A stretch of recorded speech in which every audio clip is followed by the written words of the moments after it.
జై శ్రీ మాతాజీ. తెలుగువారైన సహజ యోగులందరికీ ఈ నిర్మల్ జ్ఞానం కార్యక్రమానికి సాదర స్వాగతం, సుస్వాగతం. ఈ నిర్మల్ జ్ఞాన్ కార్యక్రమం గత 6 సంవత్సరాలుగా హిందీ, ఇంగ్లీష్ భాషల్లో 32 పట్టణాల్లో జరుగుతూ వస్తుంది. ఇప్పుడు తెలుగువారి సౌకర్యార్థం సహజ యోగం గురించి పరిపూర్ణంగా తెలుసుకోవడానికి ఈ కార్యక్రమం మొదటిసారిగా తెలుగులో ఆరంభించాం. ఈ మొదటి కార్యక్రమంలో ఈ క్రింది తెలియజేసిన వాటి గురించి మనం తెలుసుకుందాం. 1. సెమినార్ అవసరం ఏమిటి? 2. ధ్యానం అంటే ఏమిటి? 3. ధ్యానం ఏ విధంగా చేసుకోవాలి? 4. చివరిగా ఏ విధంగా ధ్యాన స్థితిలోకి వెళ్ళి ఆత్మజ్ఞానాన్ని, ఆత్మానుభూతిని, ఆత్మానందాన్ని పొందాలి అన్న విషయాలు తెలుసుకుందాం. ఈ వర్క్షాప్లో సహజయోగంలో ధ్యానం ఏ విధంగా చేసుకోవాలి అన్న విషయాలను వివరించి శ్రీ మాతాజీ గారు మనకు ప్రసాదించిన ప్రవచనములు సారాంశాన్ని తెలియజేసి శ్రీ మాతాజీ గారి మధురవాణి ద్వారా ధ్యాన స్థితిలోకి వెళ్ళడానికి ప్రయత్నిద్దాం.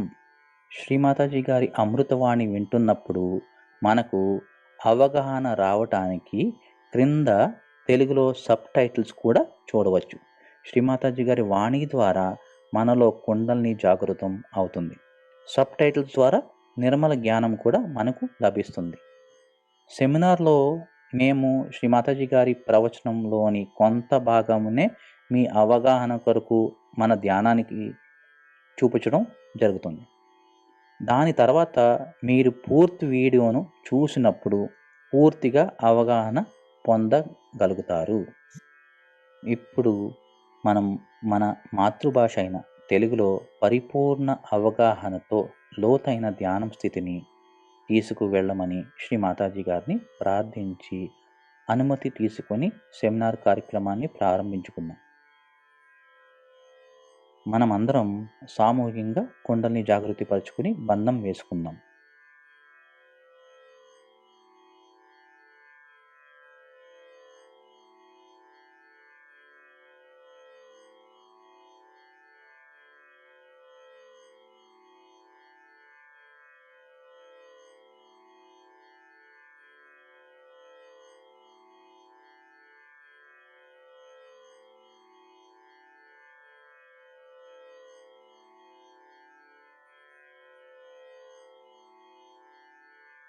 ఇప్పుడు 3 మహామంత్రాల వీడియోతో పాటు ఉచ్చరిద్దాం.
God bless.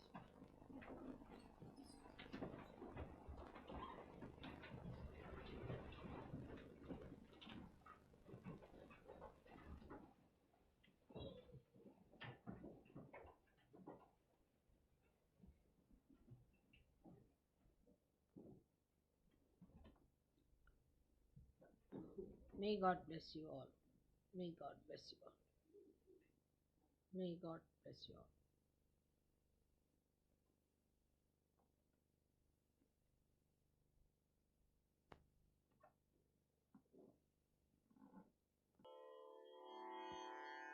సెమినార్లు ఎందుకు అన్న ఈ ప్రశ్నతోటి ఈ కార్యక్రమాన్ని మొదలు పెడదాం. 1986 ఫిబ్రవరి 16న ఢిల్లీలో శ్రీ మాతాజీ గారు ప్రతి సహజయోగాన్ని పరిపూర్ణంగా అర్థం చేసుకోవాలని చెప్పారు. ఈ సహజయోగాన్ని ధ్యాన సాధన ద్వారా తెలుసుకోవాలని చెప్పారు. అంతేకాకుండా ఈ జ్ఞానాన్ని అవగాహన చేసుకోవడంలో ఆగిపోకుండా ఇతరులకు ఈ జ్ఞానాన్ని శ్రీ మాతాజీ గారు ఏ విధంగా వివరించి మనకు చెప్తున్నారో అదే రీతిలో మనం కూడా ఇతరులకు వివరించి చెప్పాలని తెలియజేశారు. ఇది శ్రీ మాతాజీ గారి కోరిక మరియు ఆశయం. మనము ఈ బాధ్యతను ప్రతి ఒక్కరూ తీసుకుని సహజయోగ వ్యాప్తికి దోహదపడాలి. మనం శ్రీ మాతాజీ గారిని ఈ పని చేయటం ద్వారా సంతృప్తి పరచగలం. 1000 సంవత్సరాల్లో పొందే ఈ జ్ఞానాన్ని పరంపూజ్య శ్రీ మాతాజీ గారు తన 4000 ప్రవచనముల ద్వారా ఈ ఒక్క జన్మలో అర్థం చేసుకునే విధంగా సహజయోగం ద్వారా మనకు ప్రసాదించారు. ఈ ప్రవచనాలను మనము శుద్ధ ఇచ్ఛతో పరిపూర్ణమైన శ్రద్ధతో ఆస్వాదిద్దాం.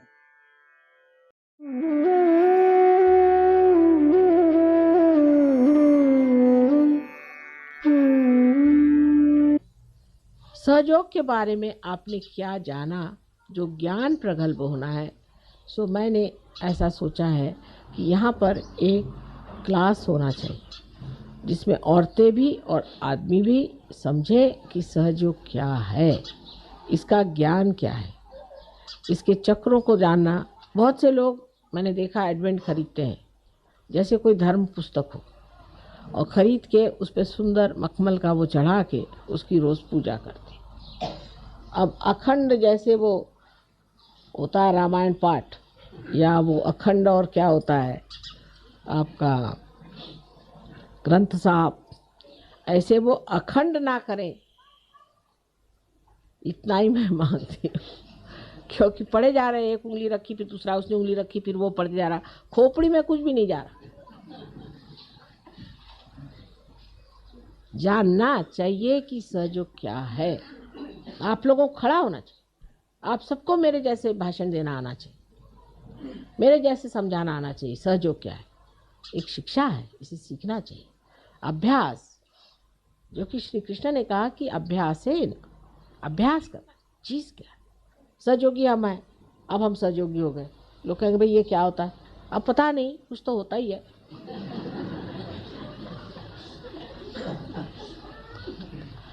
तो वो भी होना चाहिए।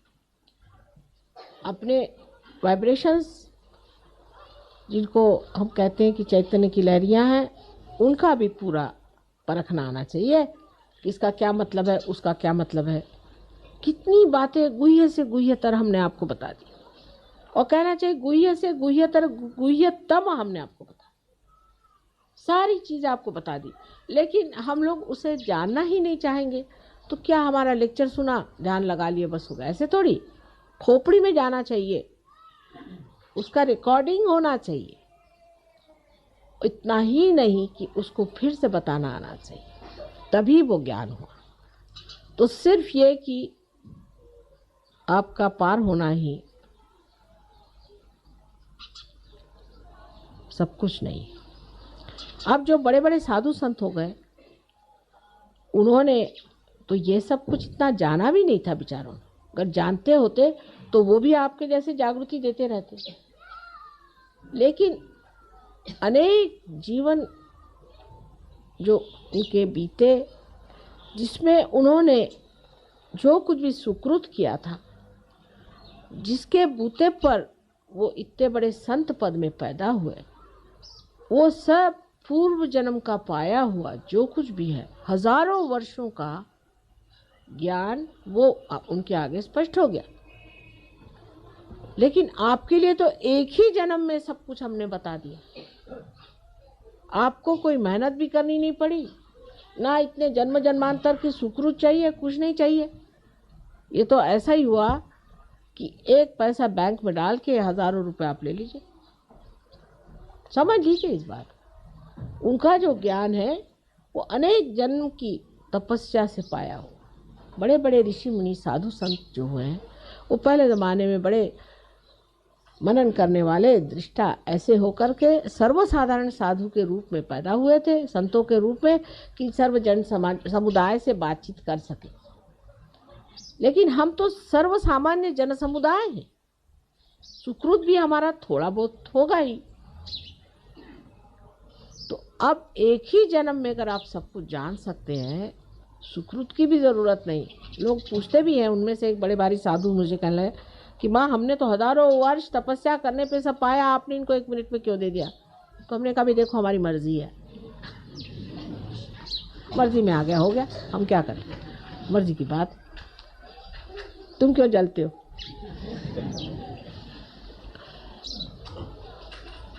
इस तरह की बात कि सोचना ये चाहिए कि एक ही जन्म में हमें सब कुछ मिला है,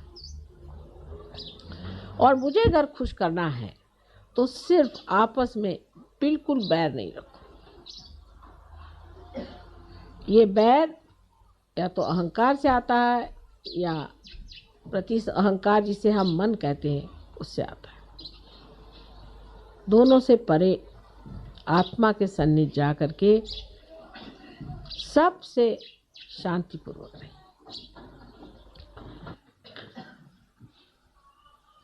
ये संतों के राज में हम बैठे हुए हैं।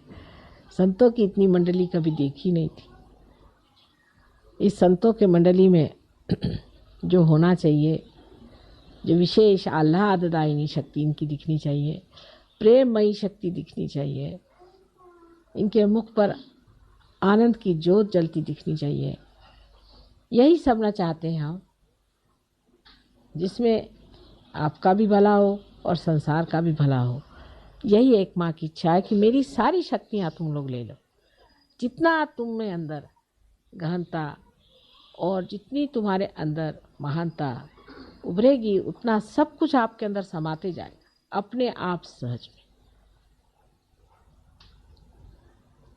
सो एक माँ की जो एक छोटी सी इच्छा है कि जो कुछ हमारा है सब आप प्राप्त करें।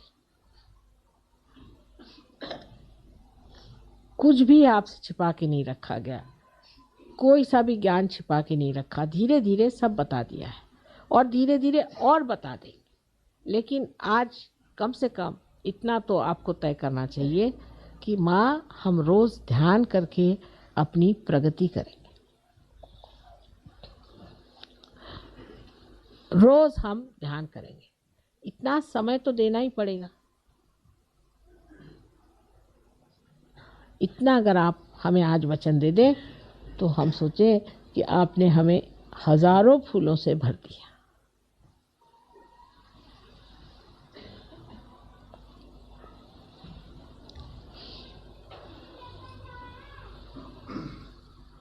हाँ, सो और कोई बात है?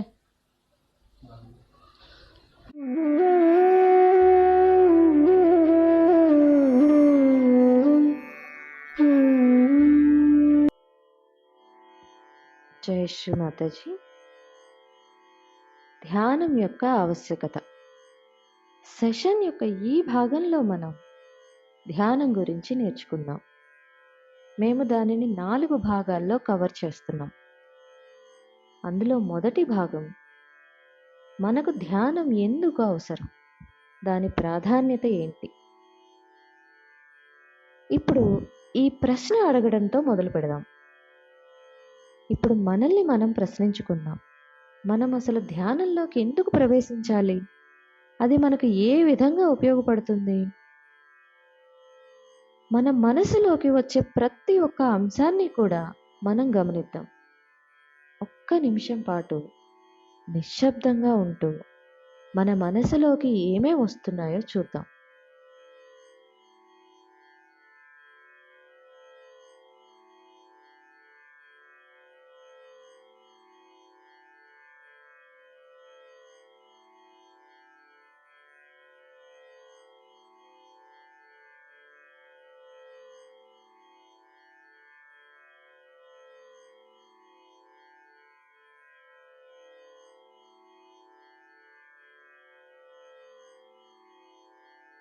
మనం ఆలోచించినప్పుడు మనకు ఎలాంటి ఆలోచనలు రావాలి అంటే అవి మనల్ని నిర్విచార స్థితికి తీసుకువెళ్ళాలి.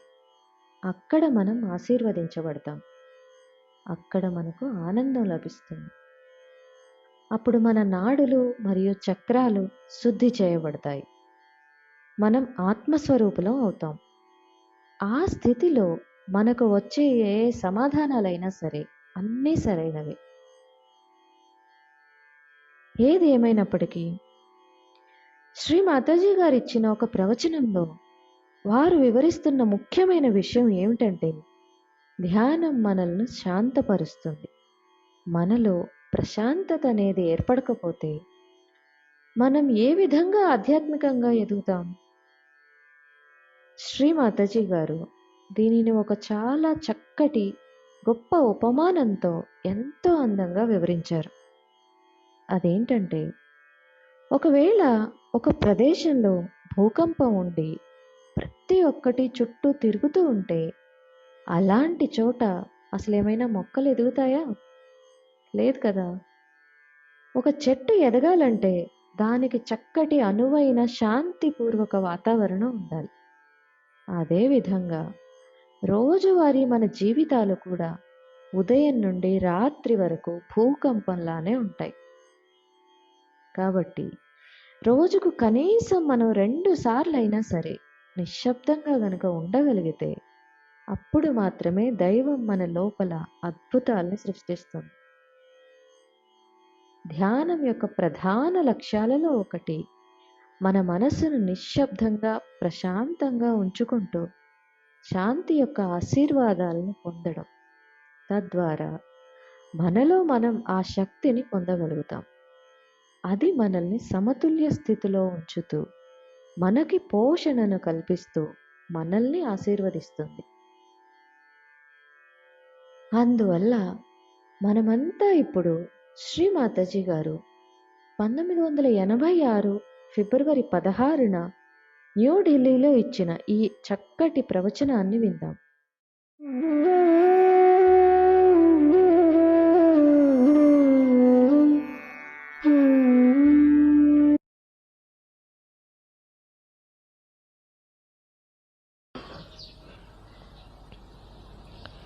अब सहयोग में कितनी बार बताया गया कि भाई अगर आपको आगे बढ़ना है, इस वृक्ष को ऊपर की ओर चढ़ाना है, तो आपको ध्यान करना चाहिए। अब इस पे लोग सोचते हैं कि माँ ध्यान से कैसे होता है। अब देखिए कैसे होता है। जब तक आप ध्यान नहीं करते हैं मन चल बिचल थोड़ा सा रहता है। जब आप सहयोग के विधि के साथ ध्यान करते हैं तो आप निर्विचार में उतर जाते हैं। निर्विचारिता आपको शांति प्रदान करती है। अगर समझ लीजिए एक पेड़ आप लगाइए, वहाँ रोज भूकंप हो रहा हो, तो क्या वो पेड़ पनप पाएगा? जिस जगह शांति होगी वहीं ना तो पेड़ बढ़ेगा। जहाँ अशांति है, जहाँ हर चीज हिल रही है, डावाडोल है, वहाँ क्या कोई पेड़ पनप सकता है? जिस हस्ती में शांति प्रस्थापित हो गई है वहीं पे ये पेड़ बढ़ सकता है। इसलिए पहले निर्विचारिता में उतरना पड़ेगा। उसके लिए ध्यान के सिवाय और कोई सा मार्ग मुझे नज़र नहीं आता। पहले ध्यान में स्थित होकर के अपनी निर्विचारिता हमें स्थित करनी चाहिए। कितने देर के लिए हम निर्विचार रह सकते हैं ये सोचना चाहिए। जैसे अभी कोई सुंदर चित्र है, उसकी ओर आपने देखा और आप निर्विचार हो जाएं, तो सोचना चाहिए कि आपकी शक्ति बढ़ गई है। किसी भी चित्र के ओर देखने के बाद आप में अगर ऐसी भावना है कि ये चित्र अगर मुझे मिल जाए तो कैसा होगा, इसको कहाँ से खरीदना चाहिए, ये कितने का है, ये किसने बनाया, माने अगर विचारधाराएं शुरू हुई तो ये समझ लेना चाहिए कि हमने इस चित्र से प्यार करना शुरू कर दिया है, अपने से नहीं।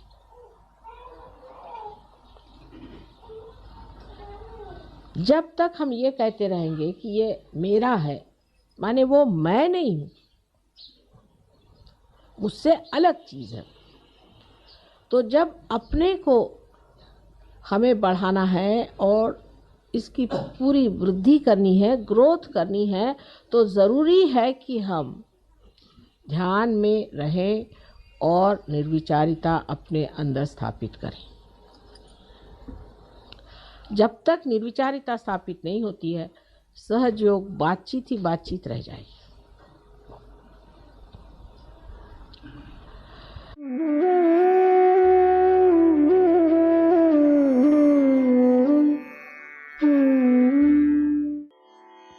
జై శ్రీమాతాజీ. ఇప్పుడు మనం ధ్యానం యొక్క మొదటి దశలోకి వెళ్లే ముందు ఒక అద్భుతమైన ఉదాహరణ ద్వారా మన మనసులను ప్రతిరోజు ఎందుకు ప్రశాంతంగా మరియు నిశ్శబ్దంగా ఉంచుకోవాలో, దాని ప్రాముఖ్యత ఏంటో అర్థం చేసుకుందాం. ఒక ఊరిలో ఒక పెద్దాయన ఉన్నారు. ఒకసారి ఏదో పండగ కోసం ఆయన పిల్లలు, వారి వారి జీవిత భాగస్వాములు, ఇంకా చాలా మంది మనవలు మనవరాళ్ళు కలుసుకున్నారు. ఆ పెద్దాయనకి చాలా ఖరీదైన ఒక బంగారపు గడియారం ఉంది. ఒకరోజు ఆయన దాన్ని పోగొట్టుకున్నారు. అంతే, మొత్తం ఇల్లంతా కూడా ప్రతి ఒక్కరూ చాలా భీభత్సంగా వెతకడం మొదలెట్టారు. అయినా కూడా అది ఎక్కడా కనిపించలేదు. అప్పుడు అకస్మాత్తుగా ఆయన చిన్న మనవడు అందరినీ వెతకడం ఆపమని చెప్పాడు. ఆ పిల్లవాడు వాళ్ళందరి గడియారాలను ఇమ్మని అడిగి తీసుకుని వాటన్నిటినీ బయటపడేశాడు. ఆ తర్వాత అతను వాళ్ళందరినీ ఎలాంటి చప్పుడు చేయకుండా నిశ్శబ్దంగా కూర్చొని వినమన్నాడు. ఆ నిశ్శబ్దంలో అప్పుడు వారందరూ కూడా గడియారం యొక్క టిక్ టిక్ అనే శబ్దాన్ని వినగలిగారు. అంతేకాకుండా ఆ గడియారం ఎక్కడుందో కూడా తెలిసింది. కాబట్టి దీని సారాంశం ఏంటంటే, ఎంతో ఒత్తిడితో కూడుకున్న మన జీవితంలో ఉదయం నుండి రాత్రి వరకు ఇటు అటు మనం పరుగులు పెడుతూనే ఉన్నాం. అందుకే రోజుకి 2 సార్లైనా మనం మన వేగాన్ని తగ్గించాలి, ఆలోచనలను తగ్గించుకోవాలి. ఇంకా ఎక్కడైతే మన ఆత్మ ఉందో అక్కడ గల మన హృదయ స్పందనలను వినగలగాలి. అప్పుడే ఆత్మ యొక్క శబ్దాన్ని మనం వినగలుగుతాం, చైతన్య తరంగాలను అనుభవించగలుగుతాం. ఏమీ తెలియని స్థితిని, భగవంతుడిని, ఇంకా ఆనందాన్ని అనుభవించగలుగుతాం. అందుకే శాంతి అనేది చాలా అవసరం. ఇప్పుడు మనం ధ్యానంలోనికి చేరుకోవడానికి స్టెప్స్ ఎలా వేయాలో ఏంటో అర్థం చేసుకుందాం. నిజంగా ధ్యానం చేయడానికి అలాంటి స్టెప్స్ అంటూ ఏమి ఉండవు. ఇది కేవలం భగవంతుని కృప, శ్రీమాతాజీ దయ, ఇంకా కుండలిని మాత దయ వలన మాత్రమే జరుగుతుంది. అయితే ఇదేంటో మనం అర్థం చేసుకోవాలి. అందుకు మన వైపు నుండి మనం ఏం చేయాలి, మన వైఖరి ఎలా ఉండాలి, మనం ఎలా సిద్ధం అవ్వాలి, వీటినే మనం ధ్యానం యొక్క స్టెప్స్గా పిలుస్తాం. మేమిప్పుడు మనం ధ్యానంలోకి ప్రవేశించడానికి కావలసిన వివిధ ముఖ్యమైన అంశాలను అర్థం చేసుకోవడానికి అవసరమయ్యే శ్రీమాతాజీ గారి 3 ప్రవచనాలను వీడియో రూపంలో చూపించబోతున్నాం. కాబట్టి ఈ 3 కూడా మనకు ధ్యానంలోనికి ప్రవేశించడానికి 3 మెట్లుగా ఉపయోగపడతాయని మనం భావించవచ్చు. ఏది ఏమైనప్పటికీ సహజయోగంలో కఠినమైన మరియు ఖచ్చితమైన నియమాలు లేదా స్టెప్స్ అంటూ ఏమీ లేవని మేము మళ్ళీ చాలా గట్టిగా చెప్పాలనుకుంటున్నాం. అయితే ధ్యానం కోసం మనం చేయవలసిన అనేక విషయాలలో ఇవి కొన్ని గుర్తుంచుకోవలసిన ముఖ్యమైన అంశాలు. మరియు ఈ సెషన్లో మేము 3 కవర్ చేస్తాం. రాబోయే సెషన్లలో కూడా ధ్యానం యొక్క అనేక అంశాలు మేము కవర్ చేస్తాం. మొదటి దశ ఏంటంటే, మనల్ని మనం పూర్తిగా శాంతపరుచుకోవాలి. దీనిని మనం ప్రశాంతంగా ఉండండి, భగవంతుడు మీతో ఉన్నాడు అని అంటాం. Relax, God is with you.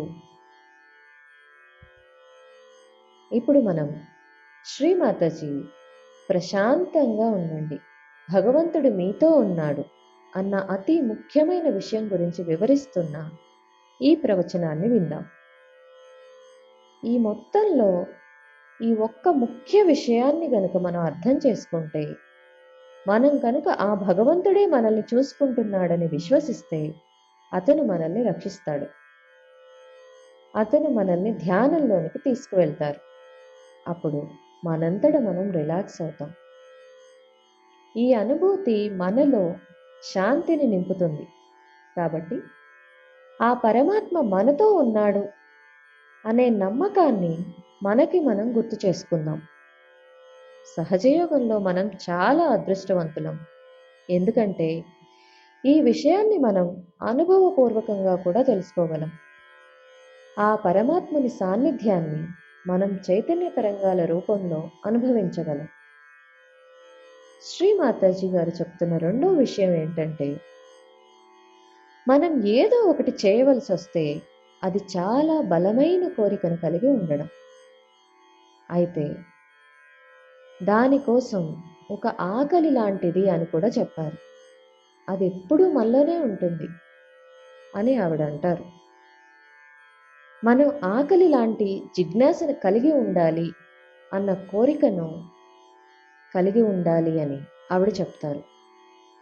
ఆకలి అనేది లోపలే ఉంటుంది, ఇక అది దానంతట అదే బయటకు వస్తుంది.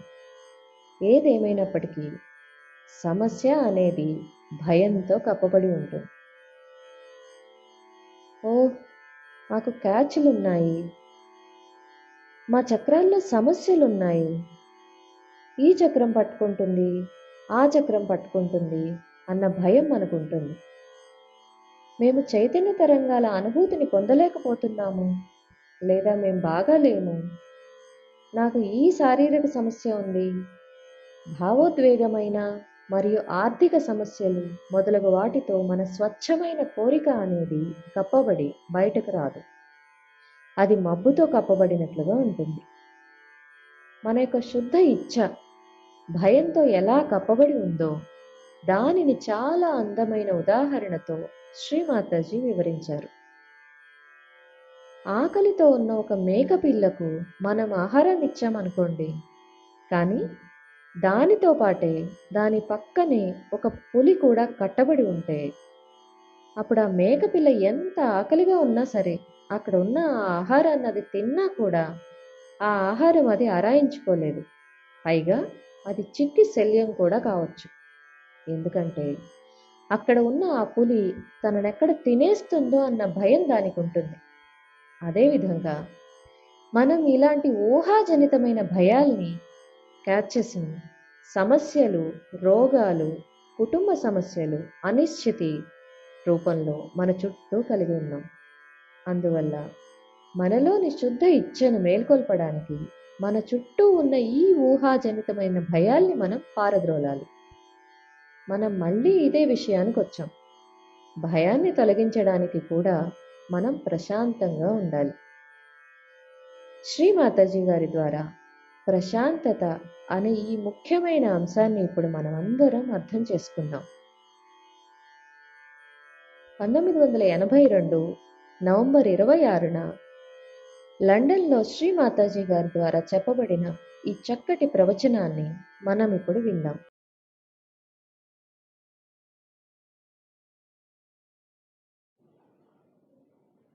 You have not entered into any competition here. Just to relax. Just relax.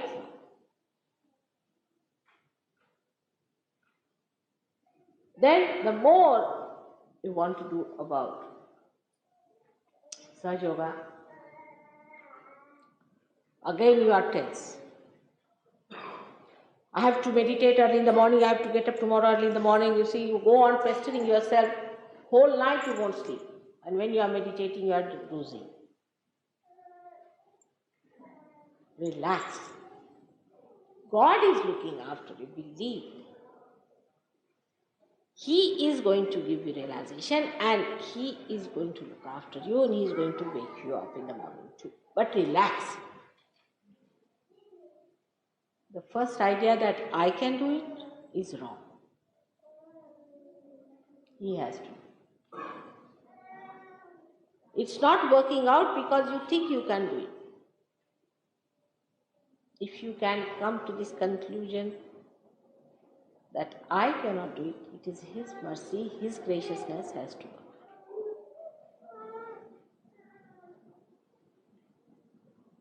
But after realization, you have to do something in the sense you have to desire. But when I say you have to desire it, again you will say, all right, now I'm going to sit down here and nail myself to this place and I'm going to sit down and desire it. This desire is a dead desire. You see, just pushed onto your head that, oh, I must desire, mother has told I must desire.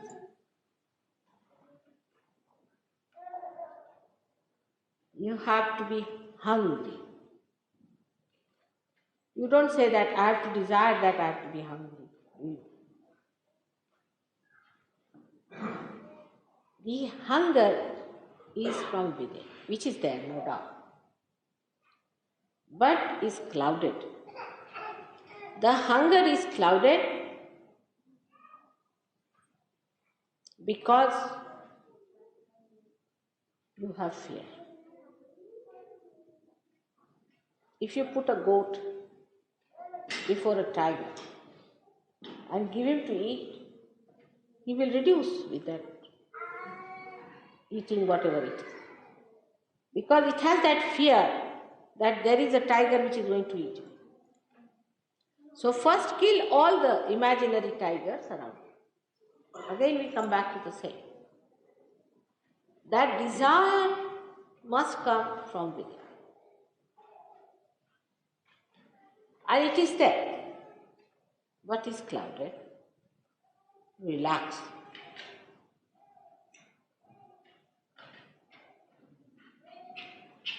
It should not be that I am very relaxed.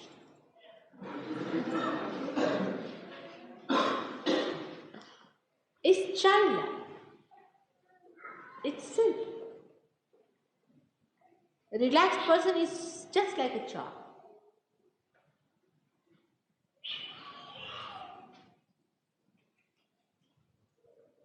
So not to get frantic. Try to relax.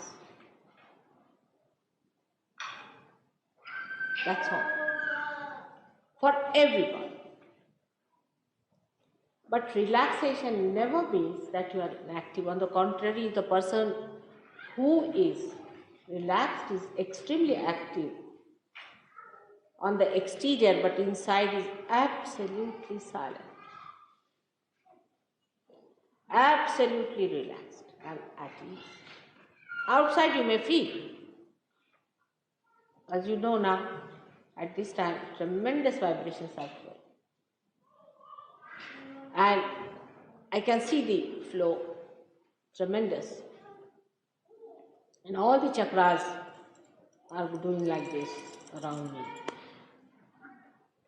But I see them and they are playing. At the most I may stop talking. But it is flowing. So whether it is for the seeking or for anything else in the world, the first thing is that you must take an attitude of a relaxed witness.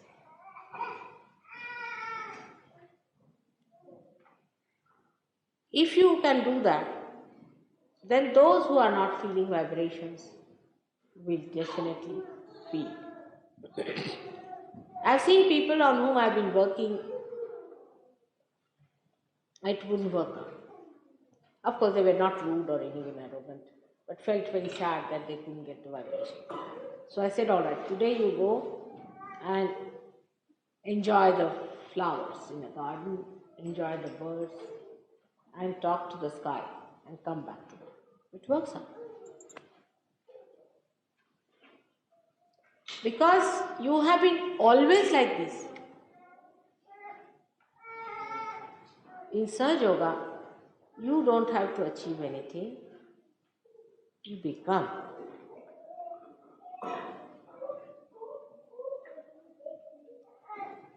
First you become, and then mentally you understand Sahaja Yoga. But those who try to understand Sahaja Yoga mentally first are really in for trouble. Because when you read it, it sounds so great and you think, oh God, where am I?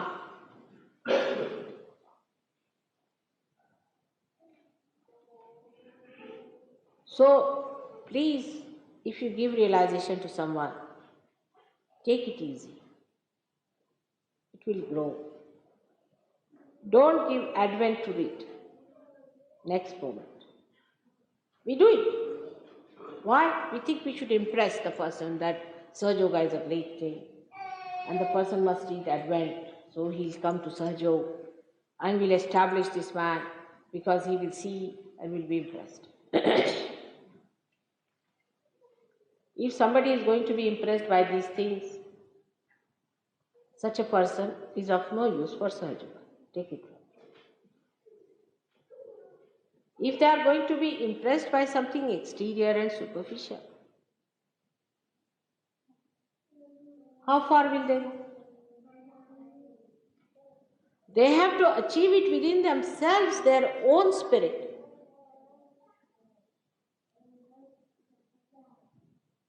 They have to be impressed by themselves, by their own achievements.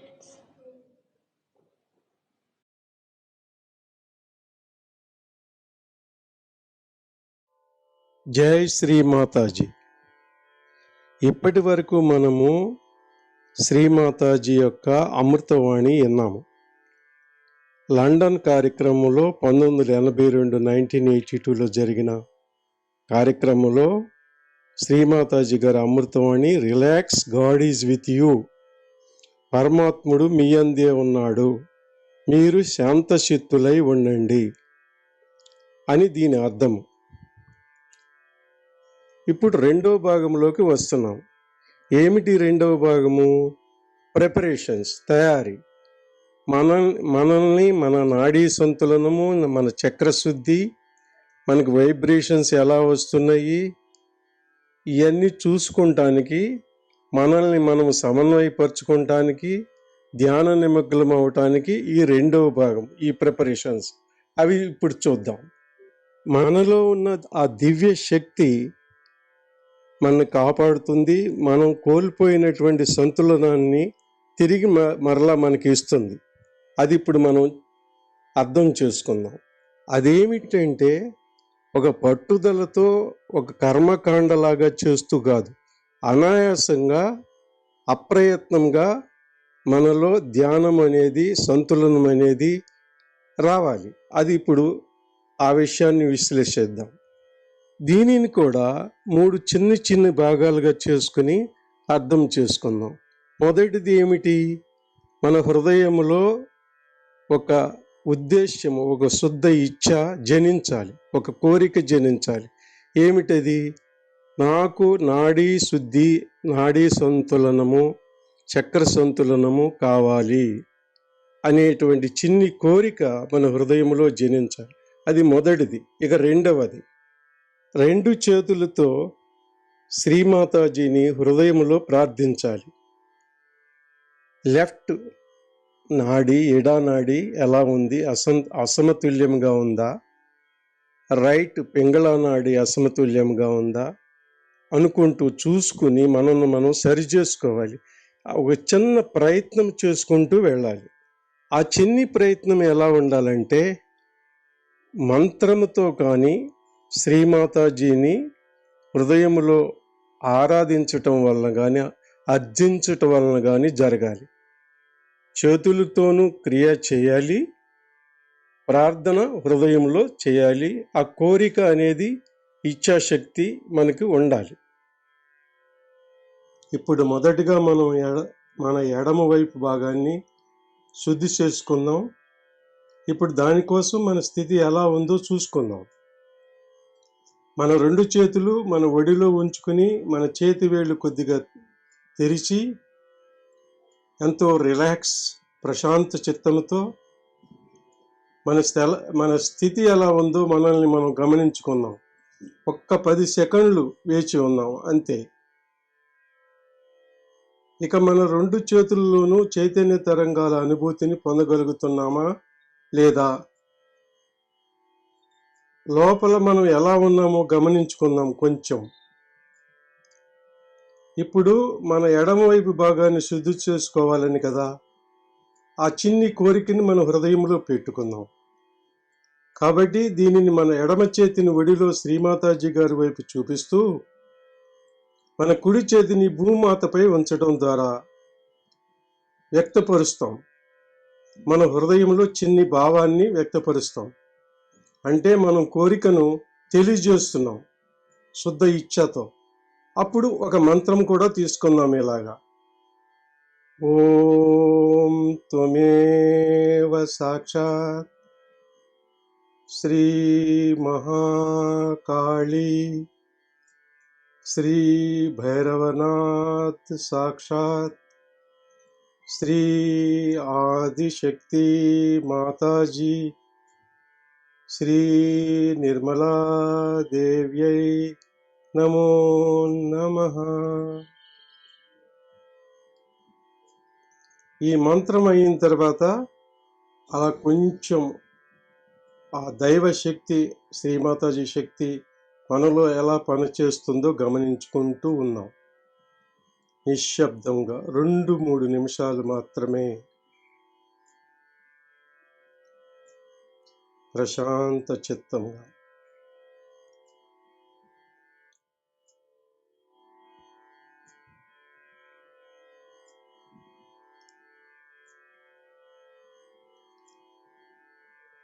ఇప్పుడు మనకు మన చైతన్య తరంగాల్లో ఉన్న మార్పు ఎలా అనిపిస్తుంది చూసుకోవాలి.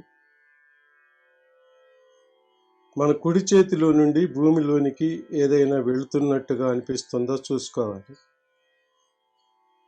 మన శిరస్సు పై భాగంలో కుండలిని యొక్క స్థితి ఎలా ఉందో గమనించుకోవాలి.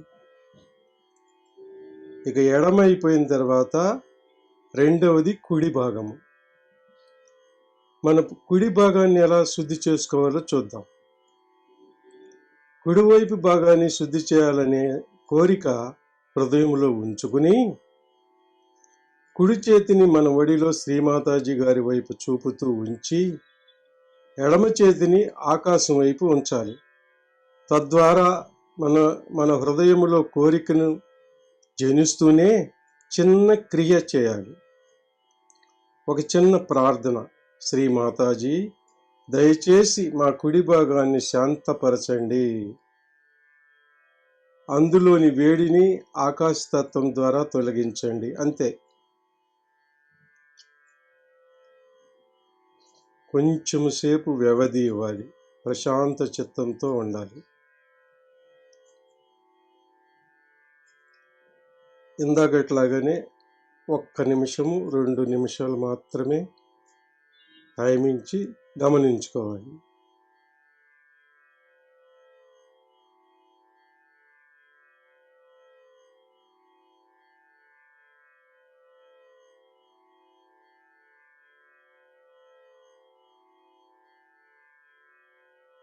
ఇప్పుడు మనం చూసుకుందాం మన నాడీ సమతుల్యత ఎలా ఉంది, సమతుల్యంలోకి వచ్చేసామా లేదా. ఇక తర్వాత విచార విషయాలు. స్వాదిష్టాన చక్రం ఎలా పనిచేస్తుంది, ఏమైనా విచారాలు వస్తున్నాయా? ఒకవేళ ఉన్నట్లయితే మనం ఏం చేద్దాము, ఎడమ చేతిని కుడి స్వాదిష్టాన చక్రంపై ఉంచి హృదయములో శ్రీ మాతాజీ గారిని ఈ విధంగా ప్రార్థిద్దాం. శ్రీమాతాజీ దయచేసి ఈ చక్రాన్ని సమతుల్యతలోకి తీసుకురండి. 1 నిమిష కాలం మాత్రం వ్యవధి ఇవ్వాలి.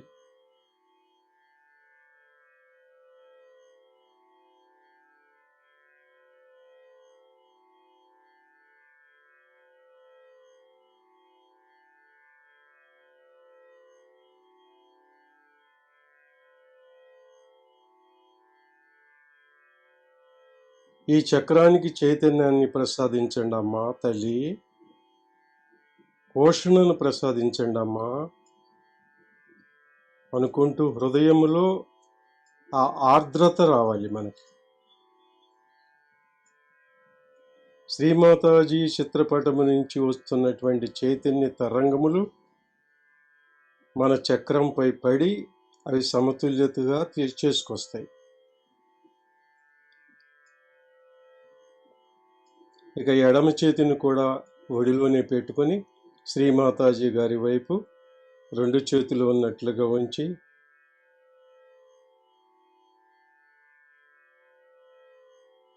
ఇప్పుడు మరొక విషయం ఏమొస్తుంది, ఇది 3వ విషయం. ఫస్ట్ది కోరిక జనించింది, 2 లెఫ్ట్ రైట్ కూడా మనం క్లియర్ చేసుకున్నాం. దీంట్లో చిన్న మూడవ భాగం ఏంటంటే మనకి థాట్స్ అనేవి ఎలా ఉన్నాయి, ఆలోచనలు ఎలా వస్తున్నాయి, దాని గురించి కూడా ఇప్పుడు మనం చర్చించుకుందాం. దానికోసమని పరమ పూజ్య శ్రీమాతాజీ 1984 ఈస్టర్ పూజలో తన అమృతవాణిలో చక్కని వివరాలు, సంస్కృత పదాలు అవన్నీ మనకి చెప్పారు. అవి అర్థం చేసుకుని జీర్ణించుకుని మనం అనుభూతిలోకి తీసుకురావటానికి, ప్రాక్టీస్ చేయటానికి మనం తయారు చేసుకుందాం. ఇప్పుడు అది ముఖ్య విషయం చాలా. వాటికి కూడా కర్మకాండలాగా ఏమీ చేయకూడదు, అప్రయత్నంగా చేసుకుంటూ పోవాలి. ఒక మౌనమైన స్థితిలో ప్రశాంతమైనటువంటి చిత్తంతో మనం ఆ ప్రార్థన కూడా చేయాలి. మరి ఏ ఇతర చక్రంలో కూడా ఎలా ఉంది సంతులనం చూసుకుని ఆ చక్రం యొక్క క్లియరెన్స్ చేసుకోవాలి. ముఖ్యంగా రైట్ స్వాధిష్టానంలో ఎలా ప్రార్థించాలో చూద్దాం. కుడి చేతిని ఒడిలో పెట్టుకుని ఎడమ చేతిని మన రైట్ స్వాధిష్టానం మీద పెట్టుకుని ఇప్పుడు ప్రార్థిస్తాం. ఆ ప్రార్థన మనకి ఎలా ఉండాలని చెప్పారంటే పరమ పూజ్య శ్రీమాతాజీ, ప్రయత్న శైథిల్య అంటే మనం గట్టిగా పట్టుబట్టి ఏం ప్రయత్నం చేయట్లేదు. శైథిల్యం అంటే శిథిలమైపోవటం. మనం చేసే ప్రయత్నము ఓ చిన్ని ప్రయత్నం చేసినప్పటికీ కూడా అలా ఉండాలి, అలా రావాలని మనం హృదయంలో కోరిక జనించింది కాబట్టి అదే ప్రయత్నమేమీ ఉండదు. మనం చేసిన చిన్ని ప్రయత్నము శిథిలమై జీర్ణమై సున్నాలోకి వచ్చేస్తుంది, శూన్య దశలోకి వచ్చేస్తుంది.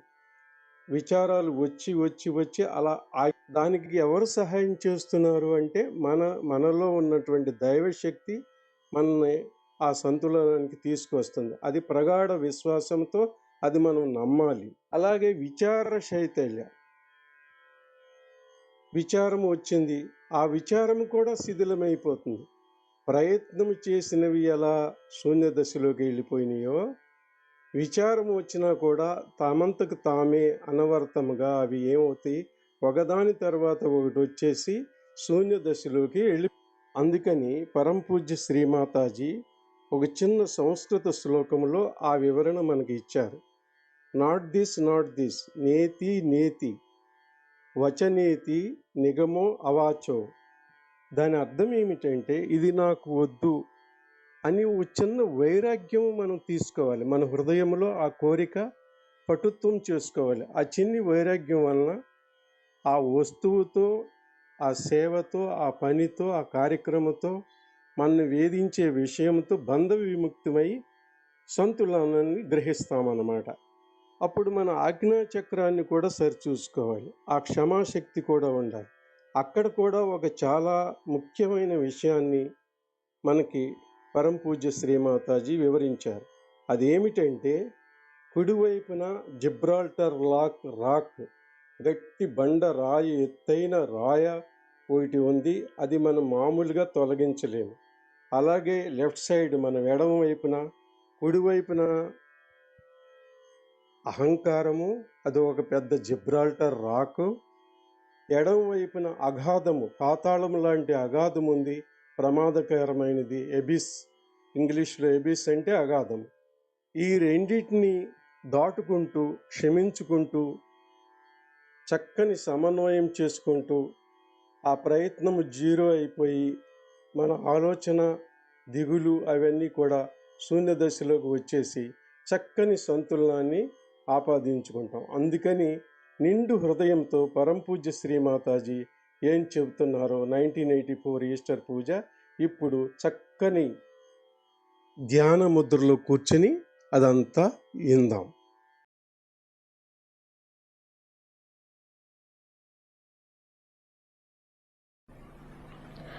The first and foremost thing is realization comes to you effortlessly. So the effort which is built in your body all the time, the energy of effort, I must do this, I must do that, I have to do this, I have to do that. That creates tension, that I have told you already. So, what do? We do not try to compete with others. We do not try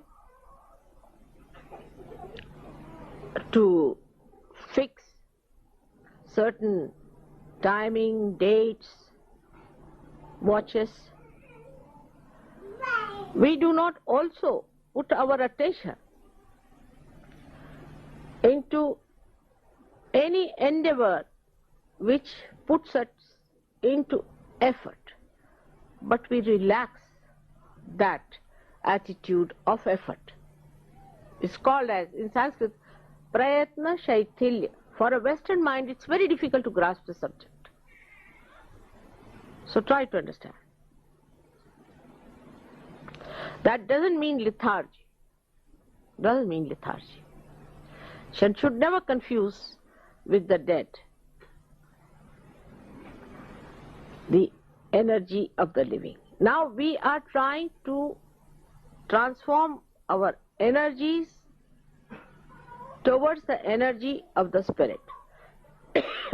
So you have to allow the spirit to take over. Your effort of your mind should be reduced and the energy of the spirit should work through you. Now how do you do it?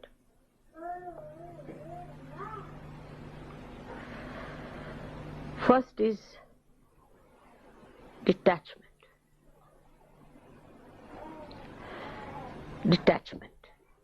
Detachment start with the thought. Let us see the thought. It's called as vichara shaitilya, relaxation of the thought. Now a thought is coming into your mind. Some thought, today is Mother's Puja, let's go. We have to hurry up, you see, you must get this, you didn't get the flowers, now you go to the third world and get the flowers, you must get this and you must get that. Second is, no, detach yourself.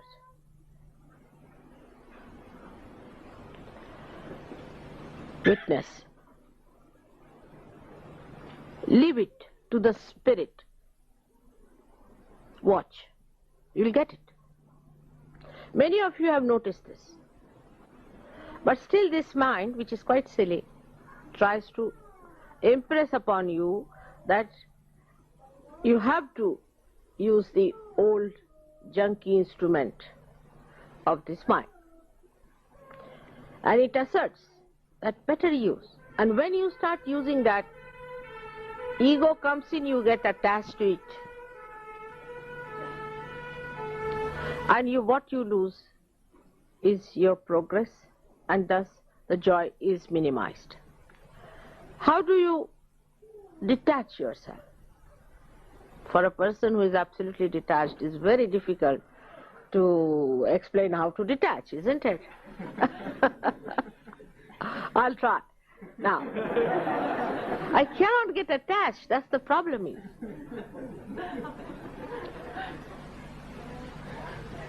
And I find it difficult to explain to you in words which are human words. But still I'll try to say now.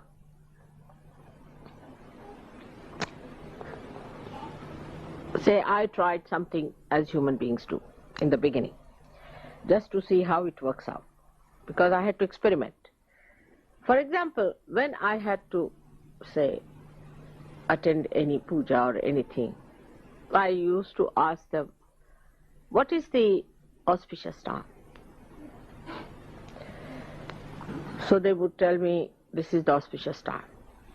And then another would telephone to say, this is the auspicious time. So I said, how can there be 2 auspicious times? It's a big problem with human beings. So they said there are 5 panchangas in India. Means 5 books to consult the auspicious time. That's what human beings have done. I said, then why consult? It's better not to have 5 auspicious times. Then the auspicious time is not beyond, has to be beyond time. But it is bound in the time, the way human beings have made it. So it is bound in the time, like in India it is so much, so much, so much. But now here it's different. Then you calculate, you have a watch.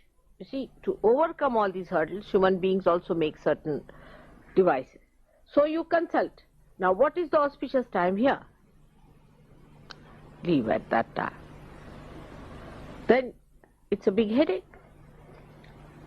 Because there are 5 books to be consulted. Watch could be wrong, this could be wrong, that could be so. But if you are the spirit, then the spirit works out auspiciousness. It is the spirit that works out the auspiciousness. And imagine when you think like that, how much tension goes out. First of all, you have to be a slave of the watch. Another, you have to be the slave of the books. Then you have to be the slave of the market, of the room, of the place which you have to hire. But supposing if you allow the spirit to work it out, then everything will work out and you will reach at this point where it is the most auspicious. So how do you accept it? Just by accepting. So just now if you give up your satta, your own domain, you get into the domain of your spirit. You give up your domain, that is your ego's domain, or maybe your superego's domain. You give up that and try to see things how it works out. Now what is the testing point of it? How do you test it? It works out. That's the point of testing. It works out. Allow it to work out. Don't put your attention. Attention has the second part of it, the tension. And don't try to say, why not today? It should have happened today. We expected it to happen. Why not at this moment? That's your ego. Thy will be done. So the thought that starts moving in our mind all the time, which creates tensions, is not the thought of the spirit. So, what you should say? Not this thought. Not this thought. Yan neti neti vachanai nigamo avochus. Not this thought, not this thought, not this thought.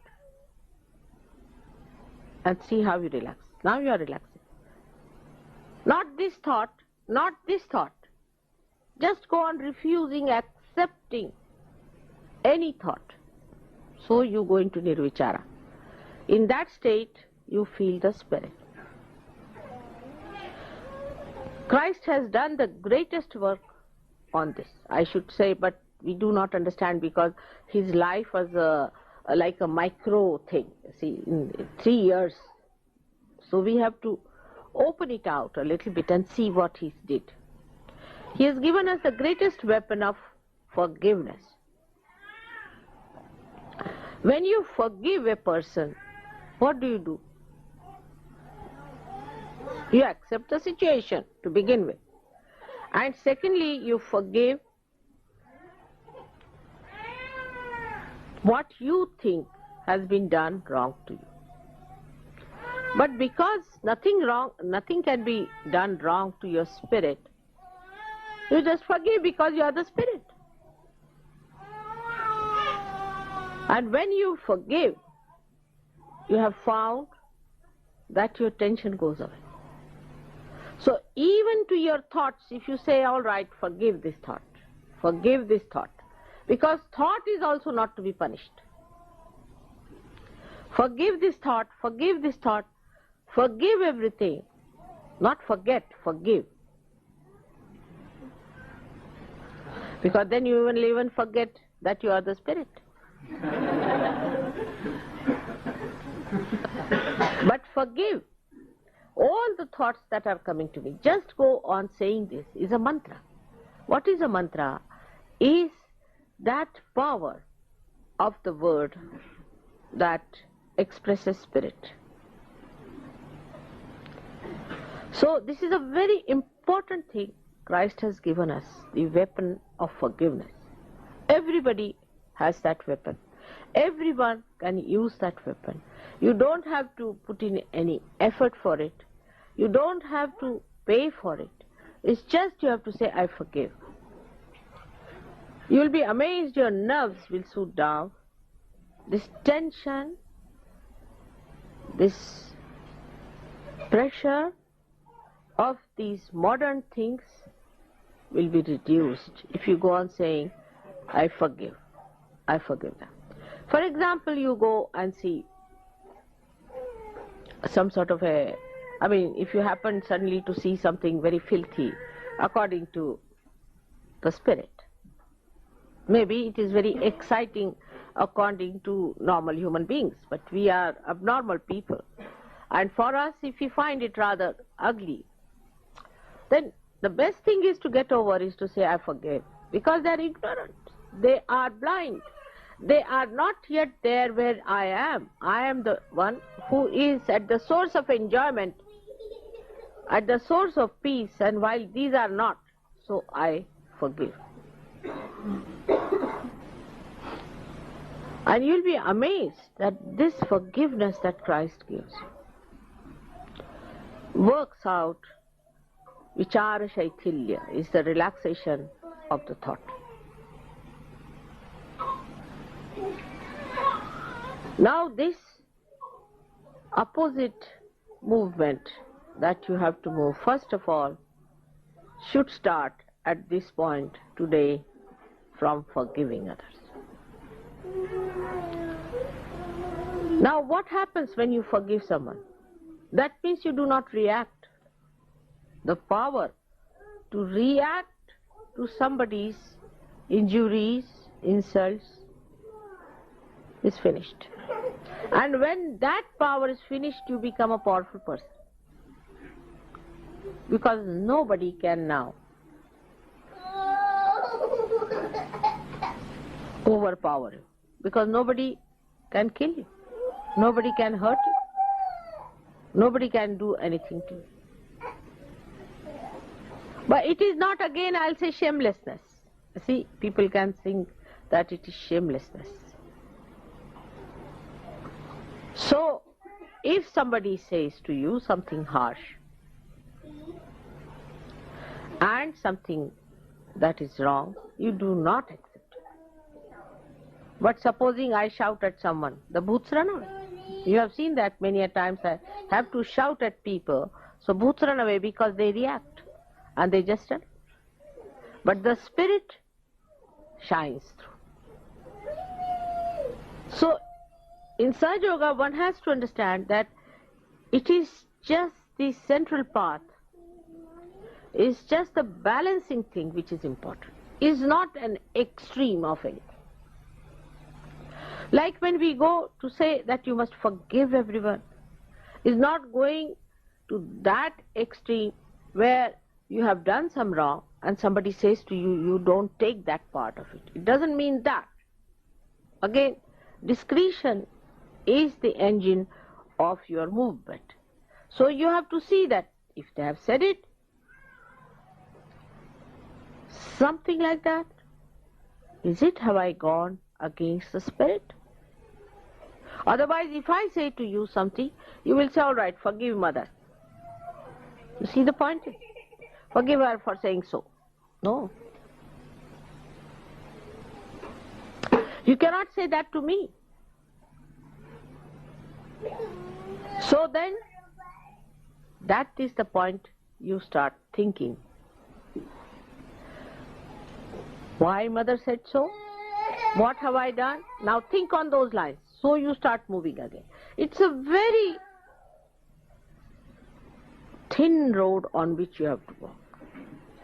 One side is the huge, big Gibraltar, rock of Gibraltar of your ego. The another side is a super ego. In between is a small discretion path going, on which you have to see both the sides. Whether you are hitting yourself with the rock of Gibraltar or falling into the valley of superego, you should see that you are using your discretion.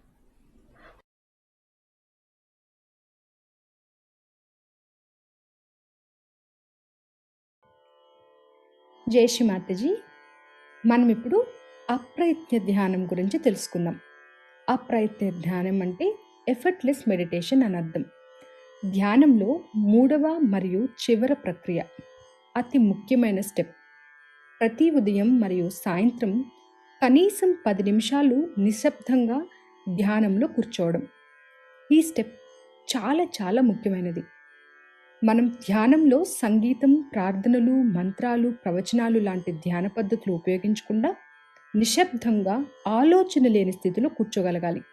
ఎందుకంటే ఈ దశలో శ్రీ మాతాజీ చిత్రపటం నుంచి వస్తున్న చైతన్య తరంగాల్ని గ్రహించడానికి మనల్ని మనం సిద్ధం చేసుకోవాలి. కాబట్టి ఇలాంటి స్థితిని పొందడం కొంచెం కష్టం.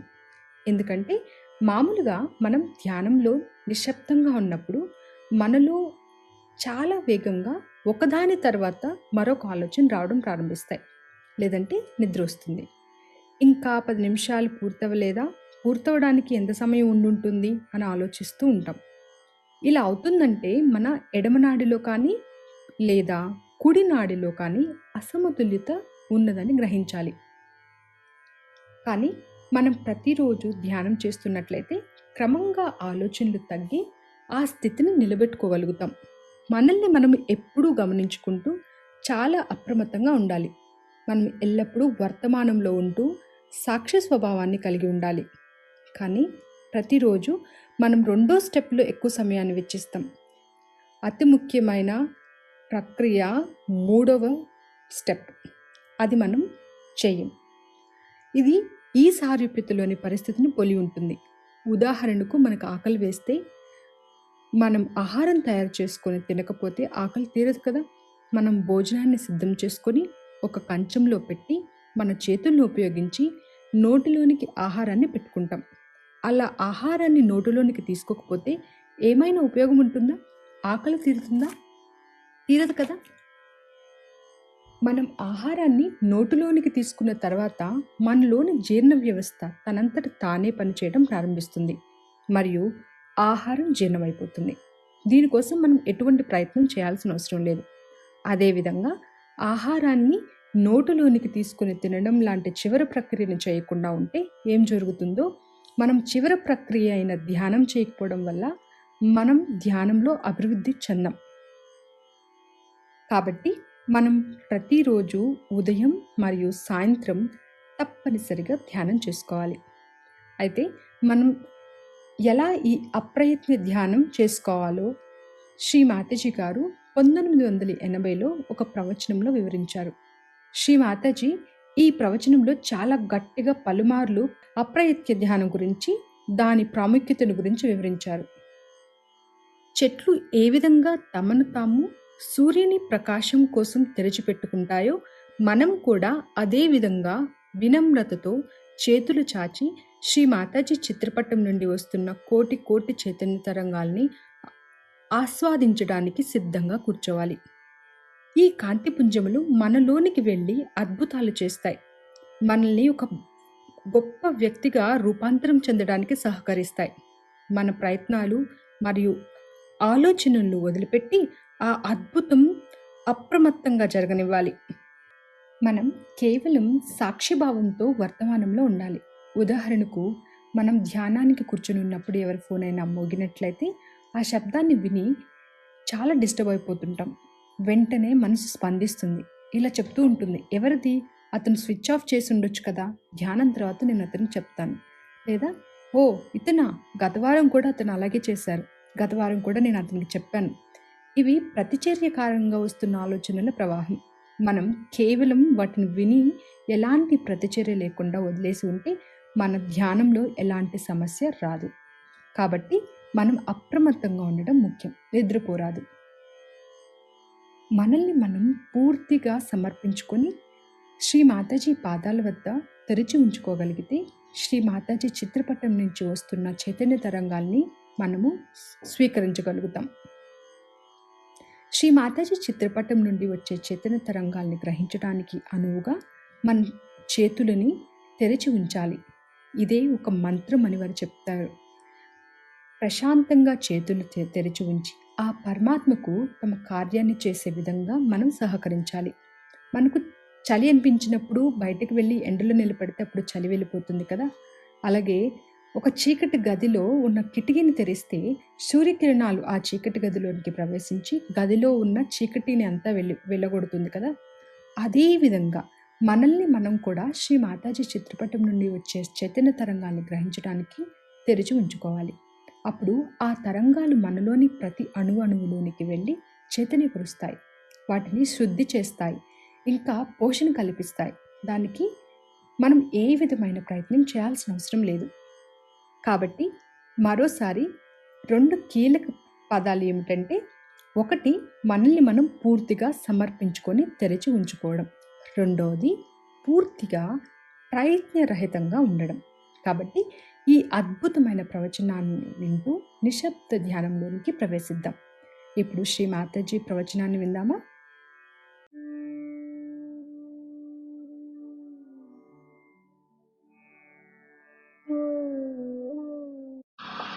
Alive. In the same way, vibrations are coming, they are radiated. What you have to do is to expose yourself to it. The best is not to put in any effort.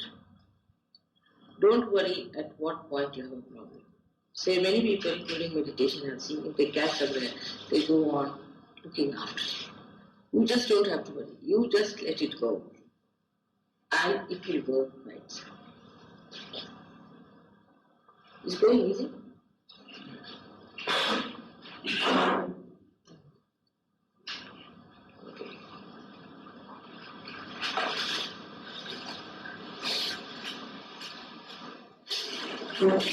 So, you don't have to put in any effort.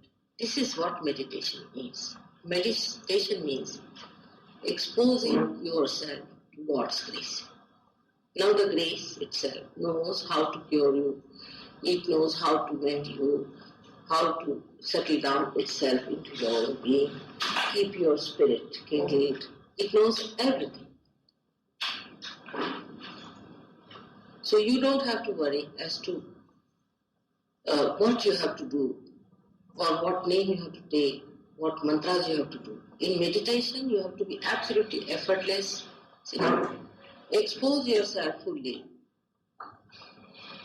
And you have to be absolutely thoughtless at that time. Suppose you know, see, possibility, you may not be thoughtless. At that time, you have to just watch your thoughts, but don't get involved into them. You will find gradually, as the sun rises, the darkness goes away, and the sun's rays go into every crevice and every part and makes the whole place lighted. In the same way, your being will be completely lighted. But if you put in an effort that time, or try to stop something within you, or try to give it a burden, it will not. Effortlessness is the only way to meditation. But you should not be lethargic about it. You should be alert and watching. The other side could be people just doze off. No. You have to be alert. If you doze off, nothing will work. That's another side of it. If you are lazy about it, nothing will work. You have to be alert and open, absolutely aware, completely effortless, absolutely effortless. If you are absolutely effortless, meditation will work the best.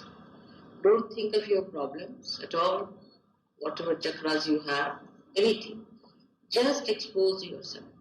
See when the sun shines, all the nature exposes itself to the sun and receives the blessings of the sun effortlessly. It doesn't put in any effort. It just receives itself. When it receives the sun's rays, then the sun's rays start acting and activating.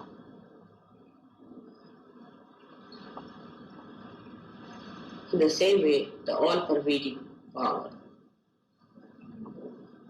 starts working. You are not to maneuver it. You are not to do anything about it. Just be effortless. Absolutely effortless. Don't take any names. Do not bother if your raga is catching, this is catching, that is catching. It is working out. It will go on working as long as it can, and it will do the miracle that it has to do. You don't have to worry about it. It knows its job. But when you put in an effort, actually you create a barrier for it. So no effort is needed. Be absolutely effortless and say, let it go, that's all. No mantras to be chanted. In case you find it's impossible, then you can take my name. But there is no need even. When you put your hand towards me, that's the mantra. Sufficient. This gesture itself is the mantra. You see, there is no need to say it more, but the thought, the mind, the emotion should be that we have now spread our hands to that. And it should work. When this emotion is absolutely complete, there is no need to say any mantra. You go beyond it. So one has to be absolutely effortless. Absolutely effortless. That is what it is.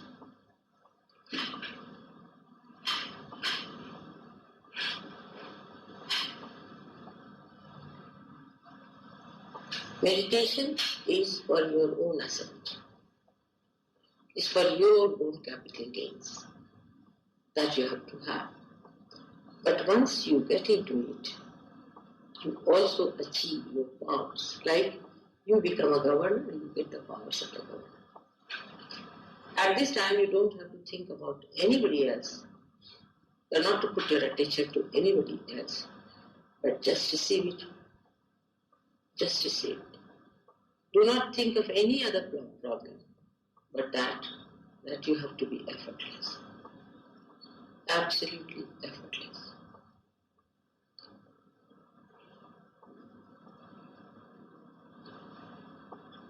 It would work best on the people who are just receiving.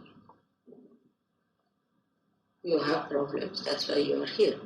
But you cannot solve them. They have to be solved by divine power. This must be understood fully, that we cannot solve our problems. It is beyond us to solve our problems. So, leave it in the hands of the divine power and expose yourself effortlessly, absolutely effortlessly. Sit in comfort and properly with both the feet on the ground, with both the hands. Relax like this. Be comfortable. You should not be uncomfortable at all. You should be very comfortable because you have to sit for quite some time.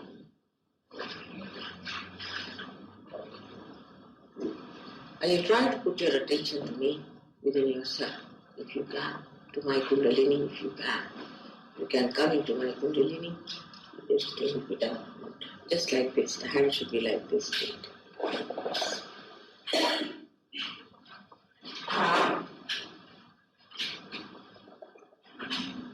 So effortlessness is the key word. Absolutely effortlessly. Whether you are meditating before me or before my photograph.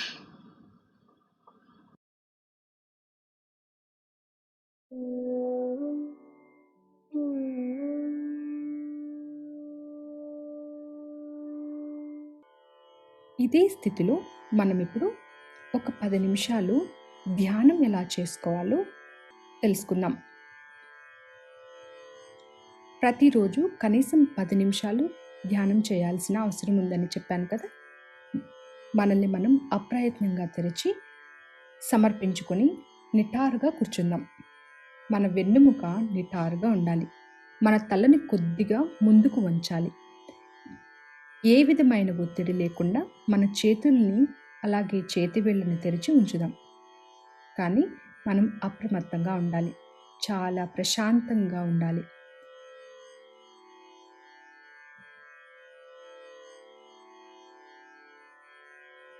ముఖ్యంగా అప్రయత్నంగా మనల్ని మనం సమర్పించుకొని 10 నిమిషాల పాటు నిశ్శబ్ద ధ్యాన స్థితిని కొనసాగించుదాం. ఎలాంటి సంగీతం కానీ, మంత్రాలు కానీ, ప్రవచనాలు కానీ లేకుండా శాంతిగా ధ్యానంలో కూర్చుందాం. ఇంతటి అందమైన స్థితి యొక్క అనుభవాన్ని మనకి ప్రసాదించమని శ్రీ మాతాజీని ప్రార్థిద్దాం. మరియు వారు మనల్ని ఆ స్థితికి తీసుకువెళ్ళడానికి అనువుగా వారి ఆశీర్వాదం కోసం వేచి ఉందాం.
जय श्री माता जी।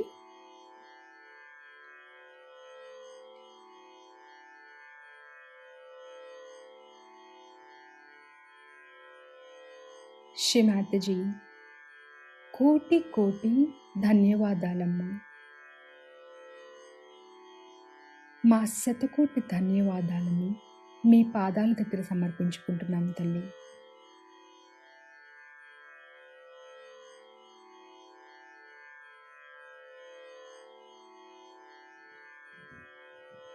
ఇప్పుడు మనం మహామంత్రాస్ తీసుకుందాం.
May God bless you.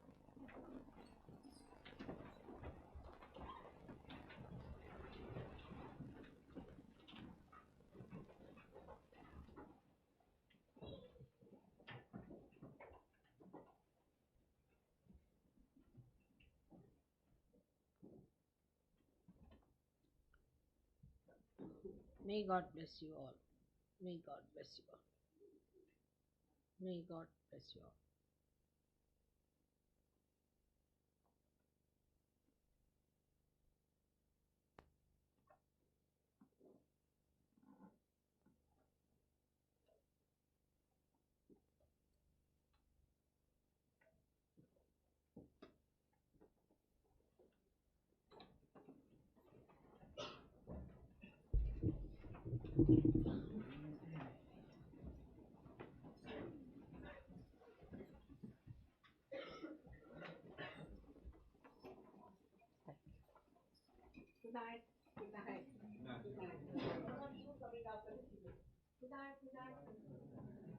ఇదే స్థితిలో మనం కుండలిని ఉత్తానపరుచుకొని బంధం తీసుకుందాం.